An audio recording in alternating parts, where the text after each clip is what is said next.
성경 말씀은 전도서 7장 보겠습니다.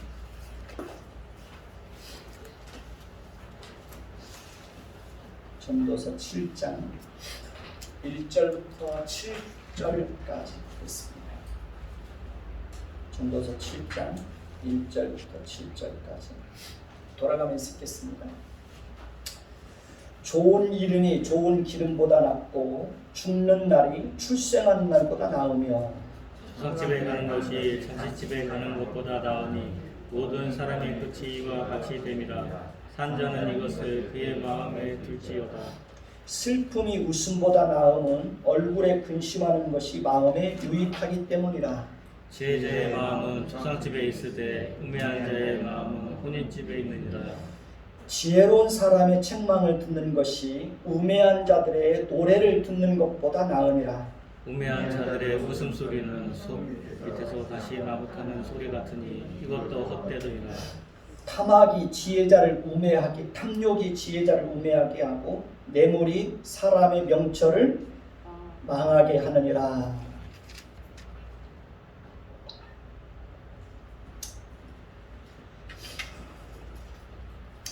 한번 따라서 해보실까요? 탐욕이 지혜자를 우매하게 하고 뇌물이 사람의 명철을 망하게 하느니라. 오늘도 말씀을 잘 청종해 주시기를 바랍니다. 지난주에 전했던 내용을 다시 한번 정리하고 오늘의 말씀을 살펴보도록 하겠습니다. 지난주에 우리 전도서 6장을 살펴보았는데요. 1절을 보면 전도자는 해 아래서 한 가지 불행한 일, 즉 큰 악을 보았다고 말합니다. 그것은 해 아래서 한 가지 불행한 일, 즉 큰 악을 보았는데 그것은 사람의 마음을 무겁게 하는 것이라고 말합니다. 전도자는 2절에서 자신이 세상에서 관찰하게 된 불행한 일, 즉 마음을 무겁게 하는 큰 악이 무엇인지를 구체적으로 제시하고 있습니다. 전도자는 자신이 아무리 많은 것을 소유하고 재물과 존귀와 부요를 하나님으로부터 받았을지라도 그것을 하나님으로부터 누리도록 허락받지 못해서 그것을 다른 사람이 누리게 된다면 그것은 헛되어 악한 병이라고 말합니다. 그러니까 전도자는 누리는 것에도 분명한 한계가 있다는 것입니다. 누리는 것도 내 마음대로 안 된다는 것입니다. 사람들이 자신들에게 주어진 것으로 인하여 누리지 못하고 감사하지 못하고 만족하지 못하고 행복을 맛보지 못하는 것은 너무 움켜쥐고 살려고 하기 때문에 그렇습니다. 움켜쥐고 살려고 하기 때문에 자신을 위해서도 물질을 사용하지 못하고 다른 사람을 위해서도 물질을 사용하지 못하고 또 하나님께 드리지도 못하게 되는 것입니다. 그러니까 오직 모으는 일에만 관심을 갖고 있기 때문에 행복을 맛보지 못하게 되는 것입니다. 전도자는 그렇게 사는 것은 큰 불행이고 큰 악이고 헛된 삶이라고 말합니다. 전도자는 자신이 소유한 것을 누리지 못하는 것이 얼마나 허무하고 헛되고 큰 악인지를 강조하기 위해서 한 가지 구체적인 예를 들어서 설명을 하고 있습니다. 3절을 보면 전도자는 사람이 비록 100명의 자녀를 낳고 또 장수하여 사는 날이 많을지라도 그의 영혼은 그러한 것으로 행복하지 못하고 그가 편안히 안장되지 못하면 그는 낙태된 자보다 더 불행한 자라고 말을 합니다. 7절을 보면 전도자는 사람의 수고는 다 자기의 입을 이함이나 그 식욕, 즉 인간의 욕망과 욕심은 채울 수가 있다 없다? 채울 수가 없다는 것입니다. 그러니까 인간은 누구나 할 것 없이 절대적인 빈곤으로부터 벗어날 수 없는 그런 존재라는 것입니다. 그러니까 전도자는 지혜가 있어 사람들 앞에 생할 줄 아는 사람이라고 할지라도 그 역시 절대적인 빈곤으로부터 벗어날 수 없다는 사실을 말하고 있습니다. 그러니까 인간은 누구나 할 것 없이 아무리 뛰어난 지혜와 지식과 경험을 가진 사람이라고 할지라도 스스로의 힘으로 해결할 수 없고 뛰어넘을 수 없는 한계가 많이 있습니다. 인간은 끊임없이 자신의 욕망을 채우기 위해서 발버둥치고 살지만 그 욕망은 채워질 수 없기 때문에 바람을 잡는 것과 같다고 말합니다. 10절을 보면 전도자는 하나님이 지으신 모든 피조물들이 어떤 특징과 습성을 가지고 있는지 이미 다 알고 있다고 말합니다. 그러나 우리 인간은 하나님이 알고 있는 그 모든 신비한 것들을 다 알 수 있나요, 없나요? 알 수 없다는 것입니다. 우리는 그 한계를 뛰어넘을 수 없다는 것입니다. 하나님은 우리 인간이 어떤 존재인지에 대해서도 잘 알고 있습니다. 하나님과 우리 사이에는 큰 차이가 있고 우리가 뛰어넘을 수 없는 큰 벽이 있습니다. 그러니까 하나님과 우리 사이에는 본질적으로 큰 차이가 있습니다. 하나님은 한없이 크고 높고 위대하고 강하고 전념하시고 모든 것을 아시고 영원하신 분인데 우리는 한없이 연약하고 무능하고 무지하고 유한한 존재입니다. 그러니 우리가 어떻게 감히 그 하나님과 다툴 수 있을까요? 없을까요? 그 하나님과 다툴 수 없다는 것입니다. 우리는 결코 하나님과 다툴 수 없는 존재입니다. 우리는 하나님께서 하시는 일에 대해서 다 알 수 없고 하나님께서 하시는 일에 대해서 불평하고 따지고 이유를 물을 수 없다는 것입니다. 11절을 보면 전도자는 인간은 스스로의 힘으로 절대적인 가난에서 벗어날 수 없고 아무리 지혜자라고 할지라도 스스로의 힘으로 자신의 욕망을 채울 수 없는 한없이 가련하고 무능한 존재임에도 불구하고 인간은 끊임없이 자신의 욕망을 채우기 위해서 헛된 것을 도하게 하는 많은 일들을 해가더라고 말하고 있습니다. 12절을 보면 전도자는 다시 한번 인간이 얼마나 무능하고 뛰어넘을 수 없는 한계 앞에 놓여 있는지에 대해서 말합니다. 모든 인간은 헛된 생명의 날을 그림자같이 보내고 있다고 말합니다. 우리 인간은 절대로 하나님께서 우리에게 어떻게 사는 것이 낙을 누리고 만족하고 행복하고 가치 있는 인생을 사는 것인지에 대해서 알게 하여 주지 않으면 우리는 알 수 없다는 것입니다. 우리는 미래에 대해서도 아무것도 알지 못합니다. 우리는 앞으로 해 아래서 어떤 일들이 일어나게 될 것인지에 대해서 우리는 아무것도 모릅니다. 이러한 사실들을 생각하면 우리 인간은 한없이 절망하고 좌절하고 불안해할 수밖에 없습니다. 전도자는 계속해서 더 나은 삶이 무엇인지, 더 가치 있는 인생이 무엇인지, 더 나은 삶을 살기 위해서 어떻게 해야 되는지 고민을 하고 있습니다. 전도자는 이제 절망과 좌절과 어둠의 터널을 지나 새로운 희망을 찾기 위해서 홀로 여행을 떠나고 있습니다. 현실에 절망한 사람이 희망을 가지지 못하고 미래의 가능성을 보지 못하면 살 수 없기 때문에 그렇습니다. 오늘 말씀 1절을 보면 좋은 이름이 무엇보다 낫고 좋은 기름보다 낫고 죽는 날이 출생하는 날보다 낫다라고 말합니다. 이 말씀에서 좋은 이름은 인격이나 명예 그리고 좋은 평판 등을 의미합니다. 그리고 기름은 재물을 대표합니다. 다시 말하면 아름다운 인격을 소유하고 좋은 평판을 듣는 것이 많은 재물을 소유하는 것보다 더 낫다는 것입니다. 돈이나 지위나 학식보다 더 중요한 것은 사람의 성품이라는 것입니다.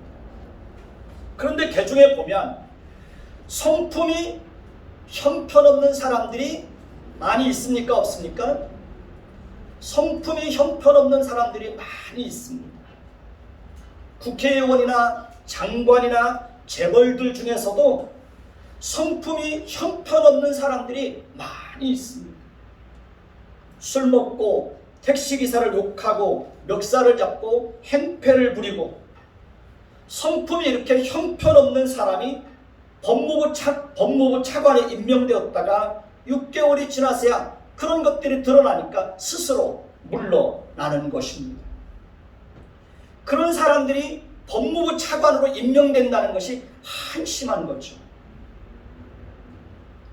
우리에게 제일 중요한 것은 우리가 이 땅에서 살아가는 동안 하나님의 성품을 풍성하게 닮아가는 것입니다. 그러니까 하나님의 성품을 풍성하게 닮아가는 것이 무엇보다도 더 중요하고 가치 있는 것입니다. 우리가 하나님의 성품을 풍성하게 닮아갈 때 우리의 삶 가운데 진정한 행복과 만족과 감사와 즐거움과 기쁨과 평안과 화평과 관용과 용서와 사랑과 오래 참음과 위로와 배려가 풍성하게 나타나게 되는 것입니다. 그러니까 우리는 하나님의 성품을 따라서 우리 인생을 살기 위해서 끊임없이 노력해야 됩니다. 하나님의 성품을 닮아가기 위해서 그 하나님의 성품을 끊임없이 연습해야 됩니다. 그것이 정말 우리의 인생을 가치 있게 하는 비결입니다. 하나님의 성품을 풍성하게 닮아가면 우리의 인생이 그 하나님의 성품으로 인해서 빛을 발하게 되는 것입니다. 우리가 우리 자녀들을 교육할 때에도 어려서부터 하나님의 성품을 풍성하게 닮아가도록 그렇게 교육해야 됩니다. 공부 조금 못해도 부모나 어른들을 공경할 줄 알고 다른 사람을 배려할 줄 아는 따뜻한 마음을 가지고 자라도록 아이들을 그렇게 가르쳐야 됩니다. 나누어주고 베풀고 섬기는 자들이 되도록 그렇게 아이들을 양육해야 됩니다. 옛날에 시골에 살 때 어머니가 명절날만 되면 무슨 부침개를 부치고 떡을 하면 그것을 좀 이렇게 나누어 가지고 누구네 갖다 줘라, 누구네 갖다 줘라 이런 심부름을 이렇게 잘 시켰습니다. 그러니까 그런 것을 통해서 자연스럽게 나누고 베푸고 이웃을 섬기는 것을 자연스럽게 배우게 되었던 겁니다. 우리가 자녀들을 그렇게 가르쳐야 됩니다. 질서에 순종하고 예의를 지킬 줄 아는 아이로 양육을 해야 됩니다. 공부는 잘하고 머리는 똑똑한데 성품이 엉망이고 자기밖에 모르고 이기적이고 어른이나 부모를 공경할 줄 모르는 아이들이 의외로 많이 있습니다. 이런 아이들은 절대로 행복한 인생을 살아갈 수가 없습니다. 인간관계를 잘할 수가 없습니다. 우리 사회가 정말 필요로 하는 사람들은 다른 사람들과 조화를 잘 이룰 줄 아는 사람입니다. 그러니까 다른 사람을 이해하고 배려할 줄 아는 따뜻한 마음을 품고 있는 사람들입니다. 그런 사람은 어디를 가든지 환영을 받습니다. 왜냐하면 공동체를 위해서 기꺼이 희생하고 헌신할 줄 알기 때문에 그렇습니다.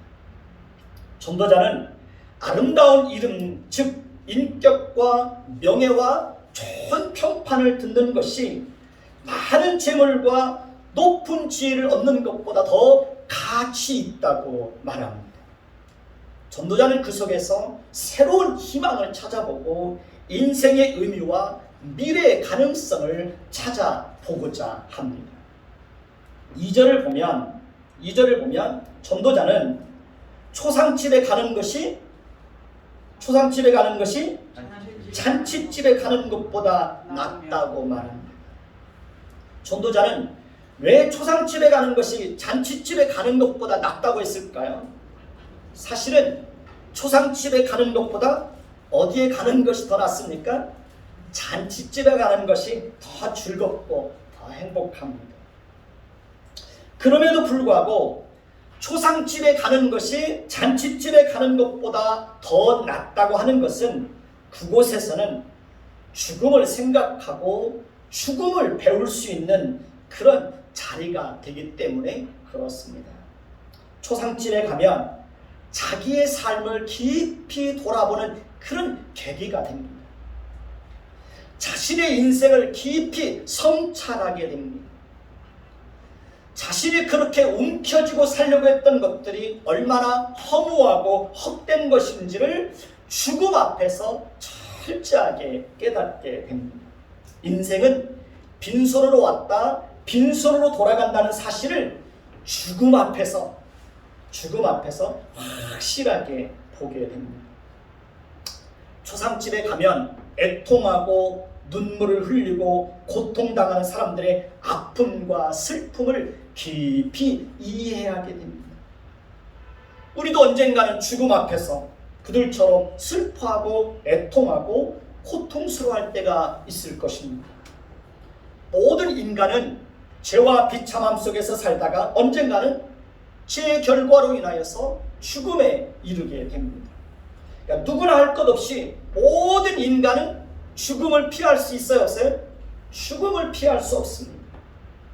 죽음은 모든 사람에게 공평하게 임합니다. 먹고 마시고 즐기는 것도 필요합니다. 잔치집에 가서 함께 축하해주고 기뻐하는 것도 필요합니다.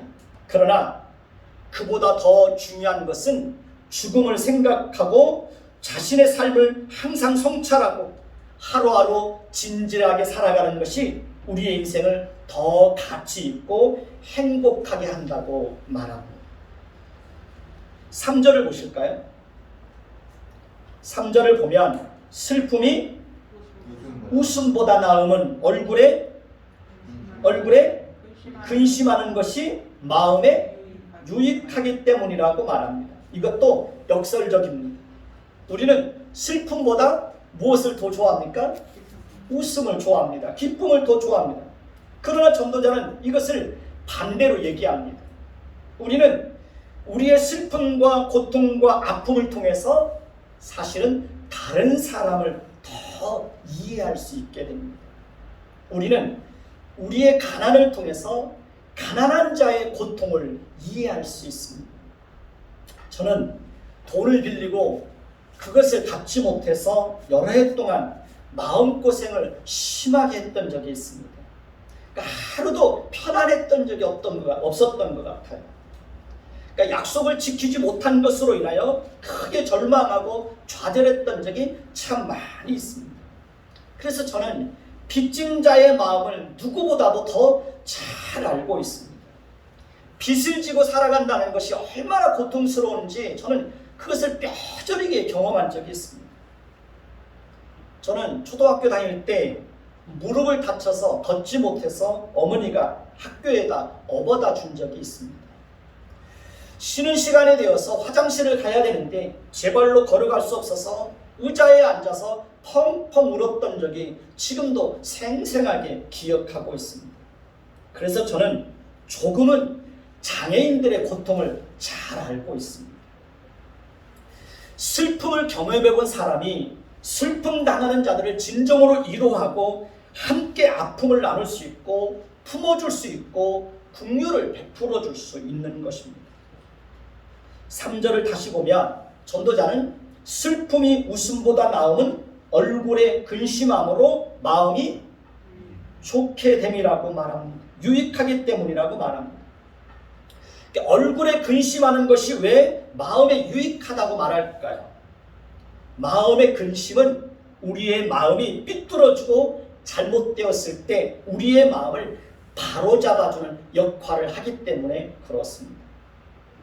우리가 누군가를 미워하고 있을 때 마음의 근심은 우리의 그 사람을 향하여 그 미워하는 마음을 바꾸어서 사랑의 마음을 품게 합니다. 우리가 움켜쥐고 싶을 때 마음의 근심은 그 움켜쥐고 싶어하는 그 욕심을 내려놓고 나눌 수 있는 마음을 품게 됩니다. 조급한 마음이 생길 때 마음의 근심은 참고 기다릴 수 있는 마음을 갖게 합니다. 그러니까 마음의 근심은 끊임없이 우리 자신을 돌아보게 합니다. 마음의 근심은 하나님과 우리와의 관계를 돌아보게 합니다. 마음의 근심은 우리로 하여금 하나님 앞에 나아가서 겸손하게 무릎을 꿇게 합니다. 마음의 근심은 자신의 연약함을 발견하게 합니다. 마음의 근심은 애통하는 마음을 품게 합니다. 그렇기 때문에 마음의 근심은 우리 마음에 많은 유익을 가져다 준다고 말하고 있습니다. 사절을 볼까요? 사절을 보면 지혜자의 마음은 어디에 있습니까? 초상집에 있으며 우매한 자의 마음은 혼인집에 있느니라고 말합니다. 전도자는 지혜자와 우매자의 마음이 어떻게 다른지를 보여주고 있습니다. 전도자는 그러니까 지혜자의 마음은 초상집에 있어서 항상 죽음과 마지막을 생각하고 자신의 삶을 항상 돌아보며 자신의 인생을 헛되이 살지 않게 해서 끊임없이 노력하지만 우매자의 마음은 혼인집에 있어서 항상 먹고 마시고 즐기는 것만 생각하고 산다는 것입니다. 사람은 본능적으로 죽음을 생각하는 것을 좋아합니까? 싫어합니까? 사람은 본능적으로 죽음을 싫어합니다.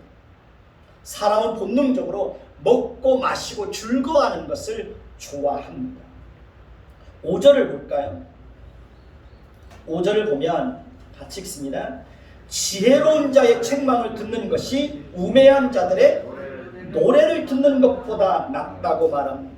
사람은 누구나 할 것 없이 책망 듣는 것을 좋아합니까? 싫어합니까? 싫어합니다. 저도 싫어합니다. 그러나 전도자는 지혜로운 자의 책망을 듣는 것이 우매한 자들의 노래를 듣는 것보다 낫다고 말합니다. 우매한 자들의 노래는 무엇일까요? 우매한 자들의 노래는 아첨하고 아부하는 소리입니다. 우매한 자들은 다른 사람이 잘못해도 듣기에 좋은 말만 해줍니다.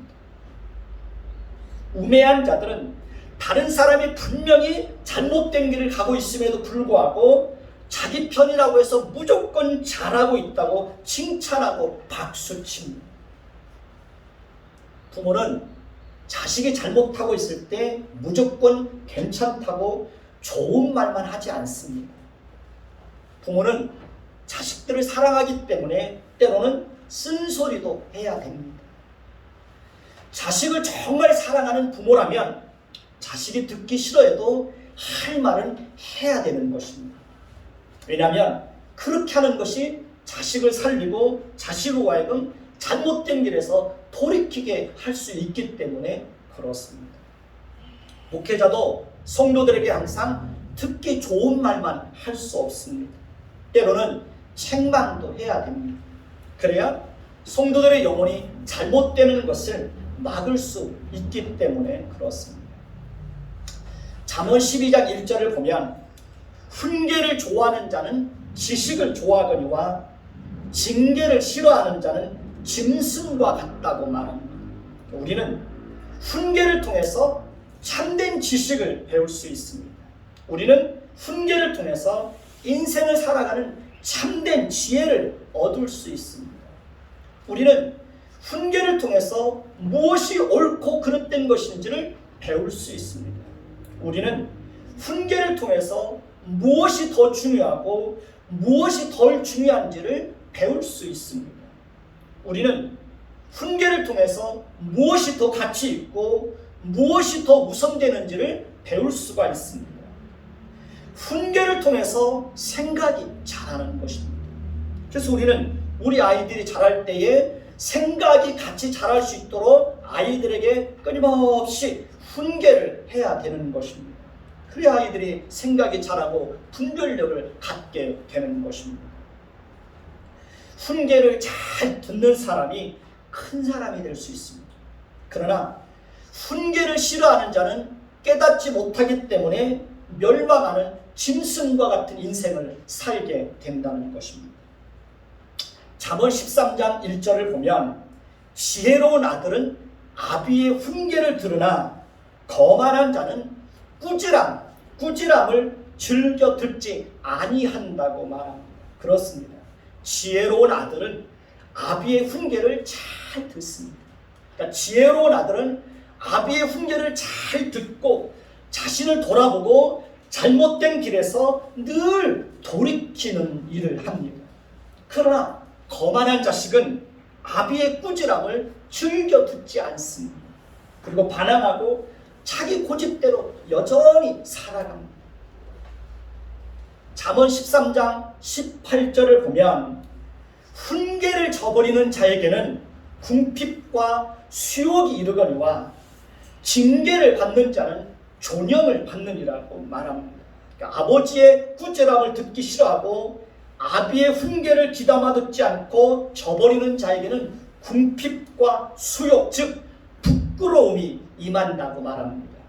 그러나 아비의 훈계를 듣고 징계를 받는 자는 나중에 존귀와 영광을 받게 된다고 말합니다. 우리도 마찬가지입니다. 그러니까 하나님의 말씀을 듣고도 돌이키지 않고 자기 고집대로 살면 나중에는 궁핍과 부끄러움을 당하게 됩니다. 그러나 하나님의 말씀을 듣고 잘못된 길에서 돌이키고 하나님의 말씀을 따라서 우리의 인생을 성실하게 살면 하나님으로부터 은혜를 입고 존귀와 영광을 얻게 되는 것입니다. 하나님의 말씀을 잘 듣고 순종하는 그 사람이 가장 지혜로운 사람입니다. 하나님의 말씀은 좌우의 날선 검보다 더 예리해서 혼과 영과 및 관절과 골수를 찔러 쪼개기까지 한다고 했습니다. 하나님의 말씀은 하나님의 감동으로 기록된 것으로 교훈과 책망과 바르게 함과 의로 교육하기에 유익하다고 말씀하고 있습니다. 하나님의 말씀은 우리를 위로하고 격려하고 칭찬하고 교훈하기도 하지만 때로는 하나님의 말씀은 우리에게 엄하게 책망할 때도 있습니다. 우리는 우리의 귀에 듣기 좋은 말만 들으면 될까요? 안 될까요? 그러면 안 되는 것입니다. 목회자가 성도들이 듣기에 좋은 말만 하면 성도들의 영혼을 죽이는 겁니다. 우리는 그냥 내가 듣기 좋은 말만 선택해서 들으면 안 되는 겁니다. 책망하는 말씀도, 듣기 싫은 말씀도, 내 마음을 거북하게 하는 말씀도, 내 마음을 불쾌하게 하는 말씀도 때로는 들어야 되는 겁니다. 그 말씀이 나를 살리는 것입니다. 우리가 하나님의 말씀을 들을 때 그 말씀을 듣기에 거북하고 내 마음을 불편하게 하는 것은 내가 그렇게 살지 않기 때문에 말씀이 부딪히는 겁니다.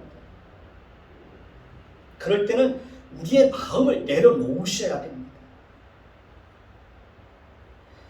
책망의 말씀을 듣고 돌이킬 때 우리는 사망의 그물에서 벗어날 수 있는 은혜를 받을 수 있는 것입니다. 전도자는 지혜로운 사람의 책망을 듣는 것이 우매한 자들의 노래, 즉 아첨하고 아부하고 듣기 좋은 말만 하는 그런 소리를 듣는 것보다 더 가치 있다고 말합니다. 6절을 보십시오. 우매한 자들의 웃음소리는 손밑에서 가시나무가 타는 소리 같으니 이것도 헛되도다라고 말합니다. 우매한 자들의 웃음소리는 우매한 자들의 노래와 같은 것입니다. 우매한 자들의 웃음소리, 즉 아첨하고 아부하고 듣기 좋은 말만 하는 그런 소리는 손밑에서 뭐가 타는 것과 같다는 거예요. 가시나무가 타는 소리 같아서 헛된 것이라고 말합니다. 저는 옛날에 시골에서 자라면서 가시나무를 태워본 경험이 있습니다. 가시나무를 태우면 탁탁탁 하는 소리가 얼마나 시끄럽고 요란한지 모릅니다. 가시나무는 그렇게 시끄럽고 요란한 소리를 내면서 타지만 금방 사라지고 없어집니다. 그러니까 우매한 자들의 웃음소리도 그렇게 시끄럽고 요란하지만 금방 사라지고 없어진다는 것입니다. 다 헛되다는 것입니다. 그러나 대부분의 사람들은 지혜로운 자의 책망을 듣기보다는 우매한 자들의 그 웃음소리, 노랫소리, 아첨하고 아부하고 듣기 좋은 말만 해주는 그런 소리를 좋아합니다. 그것은 다 헛된 것이라는 것입니다. 7절을 보십시오. 7절을 보면 탐욕이 지혜자를 우매하게 하고 뇌물이 사람의 명철을 망하게 하느니라 라고 말합니다. 전도자는 다시 한번 깊은 절망에 빠지는 것을 봅니다. 그것은 탐욕이 지혜자를 우매하게 하고 뇌물이 사람의 명철을 망하게 하는 것을 보았기 때문에 그렇습니다. 지혜자는 어떤 사람입니까? 지혜자는 무엇이 옳고 그릇된 것인지를 분명하게 아는 사람입니다. 지혜자는 무엇이 더 가치 있고 무엇이 더 의미 있는 것인지를 아는 사람입니다. 지혜자는 어떻게 사는 것이 행복한 인생인지를 아는 사람입니다. 지혜자는 하나님이 어떤 분인지를 아는 사람입니다. 지혜자는 겉모습만 보는 것이 아니라 내면의 동기까지도 꿰뚫어 볼 수 있는 그런 통찰력을 가지고 있습니다. 지혜자는 무엇이 어리석고 헛된 것인지를 잘 압니다. 지혜자는 하나님을 두려워하는 사람입니다. 지혜자는 하나님의 말씀을 아는 자입니다. 지혜자는 인간이 어떤 존재인지 자신이 어떤 존재인지도 잘 알고 있습니다. 지혜자는 죄의 결과가 얼마나 무서운지를 잘 압니다. 지혜자는 재물을 어떻게 사용해야 되는지에 대해서도 잘 알고 있습니다. 지혜자는 욕심의 끝이 사망이라는 것을 알고 있습니다. 지혜자는 아무리 힘들고 어렵고 절망적인 상황 속에서도 지혜자는 그런 상황 속에서도 희망을 노래하고 미래에 대한 가능성을 바라보는 자입니다. 지혜자는 자신에게 주어진 것을 가지고 누리지 못하고 감사하지 못하고 만족하지 못하고 행복을 맛보지 못하고 사는 것이 얼마나 불행한지를 잘 아는 사람입니다.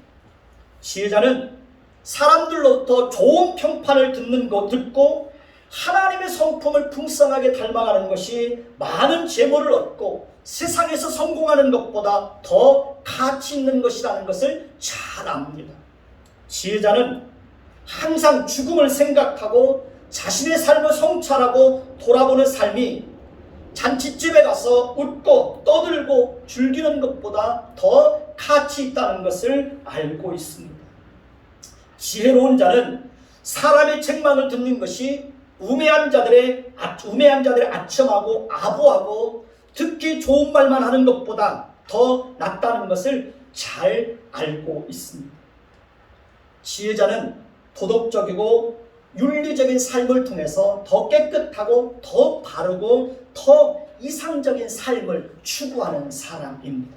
그런데 전도자는 그런 지혜자라고 할지라도 한순간에 탐욕의 눈이 어두워 우매한 자로 전락하게 되고 그렇게 지혜롭고 명철했던 사람이 뇌물을 받고 한순간에 무너지고 망하는 것을 보았다고 말합니다. 전도자는 좌절과 절망과 어둠 속에서 무엇인가 희망을 찾고 미래의 가능성을 바라보며 새로운 가치를 추구하고 보다 나은 인생이 무엇인지 어떻게 하면 인생을 바르게 살 것인지 고민하고 관찰하고 살펴보다가 다시 한번 깊은 절망과 좌절을 경험하고 있습니다. 전도자는 아무리 지혜롭고 똑똑하고 학식이 많고 인격이 훌륭하고 도덕성이 뛰어나고 신앙심이 훌륭해도 억압과 폭력과 권력과 돈 앞에서는 어쩔 수 없이 무너지더라는 겁니다. 아무리 지혜롭고 똑똑하다고 하는 사람들도 권력 앞에만 서면 말을 제대로 못합니다. 아무리 훌륭한 인격과 신앙을 가진 사람이라고 할지라도 권력자 앞에만 서면 권력자의 귀에 듣기 좋은 말만 합니다. 아무리 신앙이 뛰어난 사람도 권력자 앞에만 서면 한없이 작아지더라는 거죠. 아첨하고 아부하는 말만 합니다. 억압과 폭력과 권력자 앞에만 서면 지혜로운 자도, 그렇게 지혜롭다고 하는 사람도 어리석은 자로 전락하게 되라는 겁니다. 뇌물을 받아먹으면 아무리 권력자가 잘못해도 말을 못합니다. 권력자 앞에만 가면 말이 부드러워지고 돈 앞에만 서면 사람이 한없이 작아지더라는 겁니다. 돈이 사람의 마음을 흐리게 하고, 돈이 사람의 판단력을 흐리게 하고, 돈이 사람의 명철을 어둡게 하더라는 것입니다. 돈이 사람을 망하게 합니다. 마지막을 의식하며 도덕적으로 부끄럽지 않게 살려고 하는 사람도 권력과 돈 앞에만 서면 우매자가 되고 어리석은 자가 되더라는 것입니다. 이것이 바로 우리가 뛰어넘을 수 없는 큰 한계라는 것입니다. 인간의 마음속에는 부패하고 타락한 본성이 있기 때문에 아무리 바르게 살려고 몸부림쳐도 자신도 모르는 사이에 순식간에 돈의 유혹에 넘어지고 세상 유혹에 넘어질 수 있습니다. 인간은 아무리 정직하게 살려고 하고 거짓을 멀리하고 살려고 해도 자신의 의지와 상관없이 자신도 모르게 순간순간 거짓에 치우칠 때가 있습니다. 솔로몬을 보십시오. 솔로몬처럼 뛰어난 하나님의 지혜를 소유하고 하나님을 두려워하고 하나님의 임재를, 하나님의 영광을 경험했던 사람도 부패하고 타락한 본성으로 인하여 나중에는 돈을 사랑하고 여자들을 사랑하고 그래서 하나님을 버리고 우상 숭배에 빠지는 것을 볼 수 있습니다. 다윗도 보십시오. 다윗도 하나님을 그렇게 두려워하고 하나님을 경외했던 사람이 그의 마음속에 있는 부패하고 타락한 본성으로 인하여 순식간에 죄의 유혹에 넘어져서 간음죄와 살인죄를 범하고 처참하게 무너지는 것을 우리는 다윗의 생애를 통해서 충분히 확인할 수 있습니다. 홍수의 심판으로 인해서 구원받았던 노아도 그의 마음속에 있는 그 부패하고 타락한 본성으로 인하여 포도주에 취해서 벌거벗은 몸으로 들어 누워있는 것을 볼 수 있습니다. 사람은 정말 아무것도 자랑할 것이 없습니다. 사람은 정말 아무것도 장담할 것이 없습니다. 인생을 살면 살수록 그런 사실들을 더 뼛속 깊이 경험하게 되지 않나요? 사람은 항상 깨어있다고 할지라도 자신의 의지와 노력만 가지고는 절대로 하나님 앞에서 바르게 살아갈 수가 없습니다. 오직 하나님께서 끊임없이 우리에게 은혜를 베풀어 주실 때만 우리는 하나님 앞에서 바르고 정직하게 살아갈 수 있는 것입니다. 하나님의 은혜가 우리를 붙들고 있을 때 우리는 온갖 유혹을 물리칠 수 있고 돈의 유혹으로부터 벗어날 수 있는 것입니다.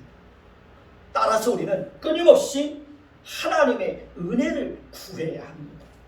요셉이 보디발 장군의 아내의 유혹을 물리칠 수 있었던 것도 하나님의 은혜가 그 순간 그에게 강력하게 임했기 때문에 그런 것입니다.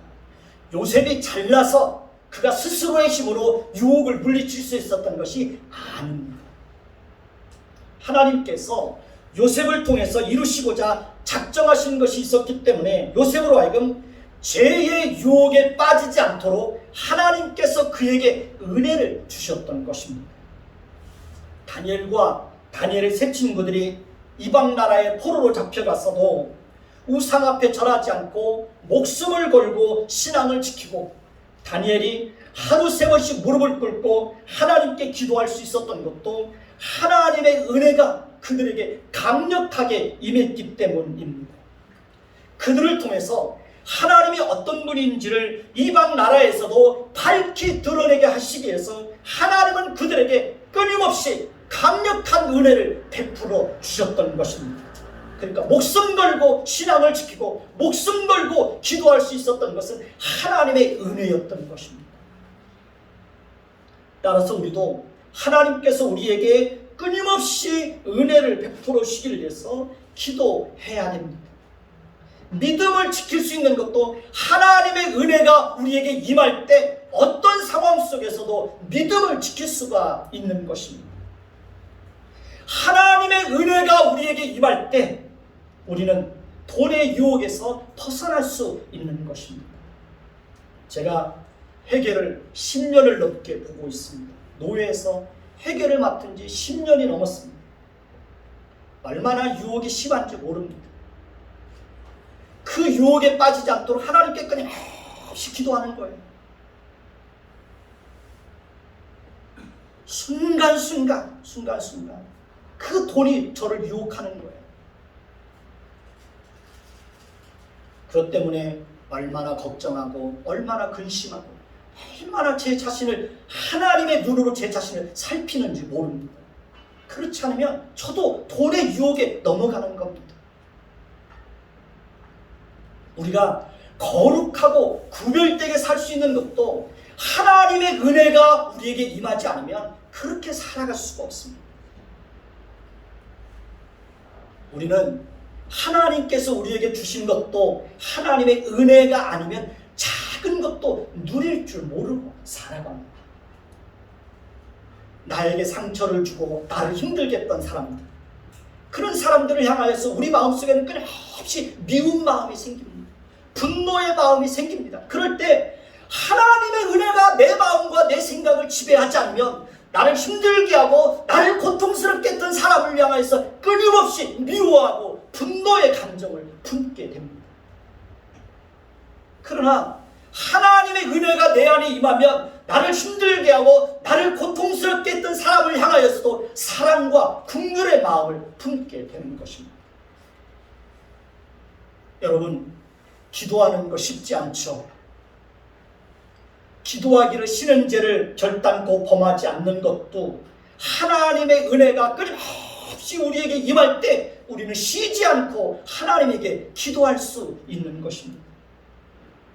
우리는 우리 자녀들에게도 끊임없이 하나님께서 은혜를 베풀어 주시기를 위해서 기도해야 됩니다.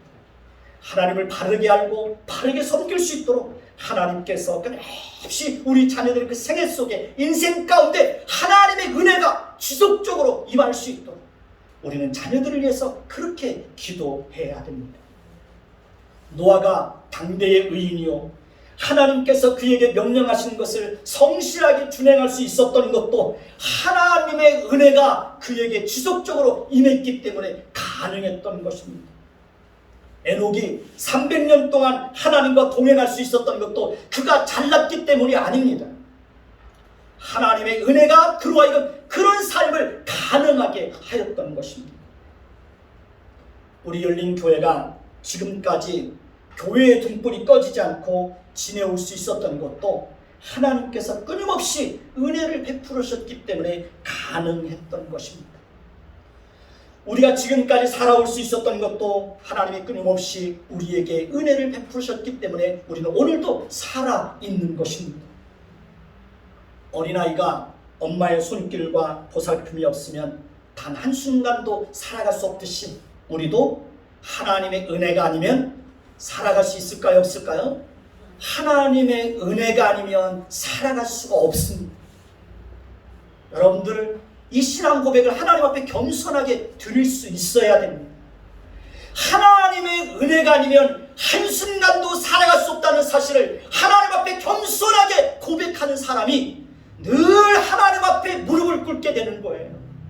그런 사람이 늘 하나님을 가까이 하게 되는 거예요.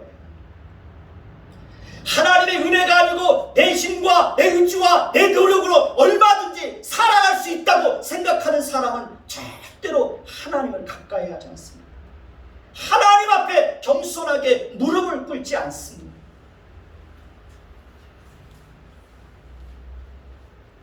제가 왜 아침 저녁으로 하나님 앞에 나와서 무릎을 꿇고 하나님 앞에 그렇게 겸손하게 기도하겠습니까? 하나님의 은혜가 아니면 살 수 없다는 사실을 뼛속 깊이 깨닫고 그 사실을 하나님 앞에 고백하기 때문에 끊임없이 하나님 앞에 나와서 기도하는 것입니다. 길을 걸으면서도 하나님 앞에 끊임없이 기도합니다. 길을 걸으면서